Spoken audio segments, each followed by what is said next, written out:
Howdy, my name is Grace Guerrera, and today I will be demonstrating some solutions to a given set of problems regarding solutions and energy. So to answer the first question regarding enthalpy, we have our lattice structure here of sodium chloride. So whenever we apply heat or energy to a lattice structure, to break the structure, this is known as our lattice energy, so to separate or break apart to 1 mole of ions. So when our sodium and chlorine ions are broken apart, our delta H lattice is plus 778 kilojoules per mole.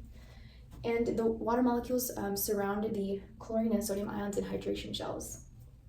So this is when they mix. So the delta H hydration, which is negative 774 kilojoules per mole, occurs when the ion-dipole interactions between the ions and the water molecules overcome the intermolecular forces between just the water molecules, or the hydrogen bonding, and the intermolecular forces between the sodium and chlorine ions in the lattice structure. So this is when they become miscible or soluble in the solution. However, our overall enthalpy of solution is going to be plus 4 kilojoules per mole, which is overall an endothermic process. So to answer question 2, when we apply this heat or energy to our lattice structure, our lattice energy to break this lattice structure into sodium and chlorine ions, this actually increases the number of particle interactions, so freedom of motion and kinetic energy as well. So we can actually think of this in terms of microstates. So microstates, I know it might be a little bit hard to see up here, but this is combination 1, 2, 3, and 4. And we can see, for example, particle 1, which is this red color, occurs once in combination 1, twice in combination 4, but does not occur in combination 2 and 3. So essentially, when we break apart this lattice structure and we have these different combinations of particles, this can only occur when these chlorine ions and sodium ions and water molecules are in a free state or have more freedom of motion and kinetic energy because they're able to move around and mix together on a greater scale. So again, we can also confirm that when heat is applied, entropy increases. So since we applied this heat to our lattice structure, this increased the freedom of motion and the kinetic energy of our particles, which thus increased the solubility, and which thus increased the entropy as well. So solubility increases with entropy, or entropy increases with increasing solubility and increasing heat that is applied to our lattice structure. So to answer question 3, part A, we know our formula for molality, which is mole of solute over kilograms of solvent. So we can first identify our solute and our solvent. So we know that 0.90% of our solution is sodium chloride, and since we can assume a 100-gram solution since we are dealing with water, so that 0.90% is equivalent to 0.90 grams of sodium chloride. So 0.90 grams is definitely a lot smaller, so we can say that sodium chloride is our solute and water is our solvent. So to find the mole of sodium chloride, we can use the conversion factor using the molar mass of sodium chloride, and we get that this is equal to 0.0154 moles of sodium chloride. So that would be like our step 1, to find our moles of solute. Now to find our solvent, we have to subtract that 0.90 grams from 100 grams, since 100 grams is our solution. So we don't want to use that 100 grams as our solvent. So our solution minus our solute would give us our solvent, water, which 100 minus 0.90 is 99.10 grams of water. So we can use a conversion factor to convert grams of water to kilograms, and this would give us 0.0991 kilograms. So now we have our mole of solute and our kilograms of solvent. So we can use a formula for molality, and we get that our molality is equal to 0.155. So to answer question 3, part B, we know our formula for mole fraction, which is equal to our mole solute over our mole of solute plus our mole of solvent, or our mole of solution. So we know our water from part A, which was 99.10 grams, and our sodium chloride, which was 0.015400 moles. So in order to convert our grams of water to our moles of water, we can use a molar mass for water, and this would give us the 5.5006 moles of water. So now we have our mole of solute and our mole of solvent. So we can use the formula for mole fraction, and this will give us that our mole fraction is equal to 0.0279. So to answer question 3, part C, we know our formula for molarity, which is mole of solute over liters of solution. And we're given our density, which is 1.004 grams per milliliter. However, the formula for molarity uses liters of solution. So we can use our density to convert the milliliters to liters.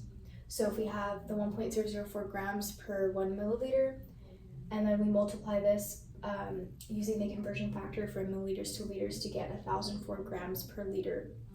So then when we use this 1,004 grams per liter and we multiply it by our 0.90 grams of sodium chloride that we have calculated from parts A and B, we get that this is 9.036 grams of sodium chloride, our new mass from the conversion factor from milliliters to liters.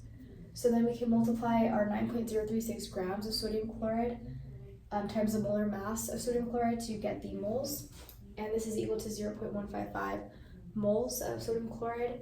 And then we use the molarity formula to do our 0.155 moles of sodium chloride divided by our 1 liter of solution, and this gives us a molarity that is equal to 0.155.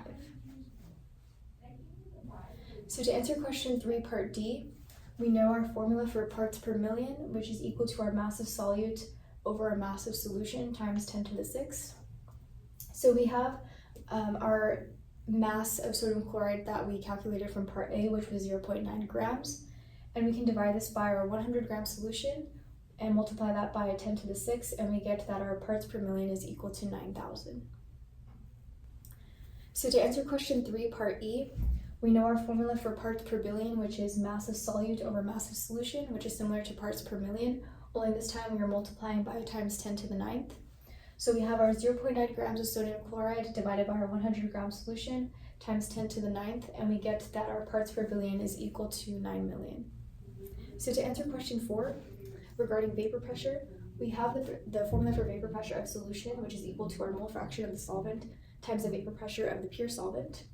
So we have the vapor pressure of the pure solvent, which is equal to 92.65 torr, and we can calculate the mole fraction of the solvent by subtracting the mole fraction of the solute from 1. So we have to, because of course this is going to add up when we add our mole fraction of our solute to our mole fraction of solvent, this should equal to 1. So we calculated our mole fraction of solute or sodium chloride from part B, and we can do 1 minus 0.0279, which is equal to our mole fraction of the solute, which is equal to 0.99271. So this is our mole fraction of the solvent. So when we use our values and we calculate our vapor pressure using the solution, we have vapor pressure of solution is equal to our mole fraction of solvent times the vapor pressure of the pure solvent, and this is equal to 92.39 torr. However, we do have to convert this to atmospheres since vapor pressures, the units are in atmosphere. So we would have to do the 92.39 torr and use a conversion factor for torr to atmosphere, or ATM of atmosphere, which is equal to 0.1215 atmospheres. So our vapor pressure of solution is equal to 1.22 times 10 to the negative first atmospheres. So to answer question 5, dealing with boiling point, we have our boiling point formula, which is equal to I, our Van Hoff factor, times the constant times molality. So to first calculate our Van Hoff factor, we know that sodium chloride is an ionic compound, so it can dissociate into a sodium ion and chlorine ion. So this is 2 ions, so our Van Hoff factor I is equal to 2. So when we use our formula, we can multiply 2, our Van Hoff factor, by the constant times the molality, which we found in part A, which is equal to 0.155. We get that our temperature is equal to 0.15903 degrees Celsius. So to calculate the boiling point, we can add 100 degrees Celsius because we are dealing with water to this temperature that we had calculated from our formula to get 100.16 degrees Celsius. So our boiling point of solution is equal to 100.16 degrees Celsius. So to answer question 6, dealing with the freezing point of solution, we have a similar formula or equation to the boiling point, only this time we are using the constant for freezing point. And we know our Van Hoff factor from question 5. So our Van Hoff factor is equal to 2. So when we use the formula or the equation, this is 2 times our constant times the molality, 0.155, and we get a temperature equal to 0.5766 degrees Celsius. So when we use 0 degrees Celsius, because we're dealing with water, we subtract 0.5766 from 0 to get negative 0.5766 degrees Celsius. So our freezing point of the solution is equal to 0.58 degrees Celsius. Thank you for watching this video. I hope you enjoyed it, and I'll see you in the next one.